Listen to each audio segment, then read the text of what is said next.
नमस्कार, मैं साक्षी। स्वागत है आपका हमारे चैनल पर। तो आज मैं आपको अपडेट दूंगी सीरियल कुमकुम भाग्य के बारे में, क्या कुछ होने वाला है आने वाले एपिसोड में।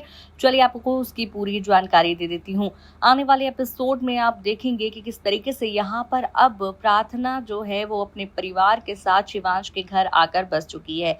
यहाँ पर प्रार्थना, उसकी माँ, उसकी बहन सब घर में आ गए हैं। लेकिन यहाँ पर सबसे बड़ी बात यह है कि बुआ माँ को ये पता चल चुका है कि शिवांश पूरी तरीके से मासूम नहीं है, बल्कि उसकी खुशी का कारण ये है कि वो प्रार्थना को अपने पास रखना चाहता है। और जब एक एलुमनी का मामला खत्म नहीं जब तक नहीं हो जाता, वो प्रार्थना को अपने ही साथ रखना चाहता है। अब वहीं दूसरी तरफ बुआ माँ, सोनालिका और शिवांश की बहन मिलकर प्रार्थना की जिंदगी को बर्बाद करने की प्लानिंग बना रहे हैं। लेकिन कहानी में ट्विस्ट ये है कि कैसे जैसे जैसे समय बीत रहा है, शिवांश और प्रार्थना के बीच नजदीकियां बढ़ती चली जा रही हैं। प्रार्थना की माँ और बहन भी दोनों को एक दूसरे के और करीब लाने की कोशिश करती हुई नजर आएंगी। मगर दूसरी ओर सोनालिका और बुआ माँ हर पल सिर्फ यही सोच रही हैं कि किस तरह से प्रार्थना की जिंदगी को मुश्किल बनाया जाए।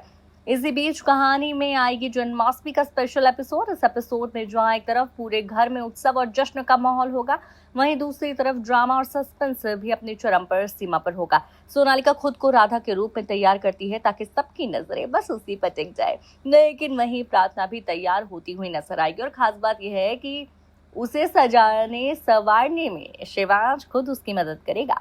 ये पल देखकर बुआ माँ आग बबूला हो जाएगी, क्योंकि जहां उसे लग रहा था कि प्रार्थना का यहाँ रहना केवल एक मजबूरी है, वहीं अब हालात ऐसे बन रहे हैं कि शिवांश और प्रार्थना दिल से एक दूसरे के करीब आ रहे हैं।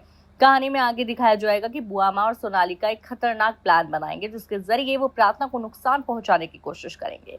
लेकिन जब हालात बिगड़ेंगे तब शिवांश सामने आएगा और प्रार्थना की रक्षा करेगा।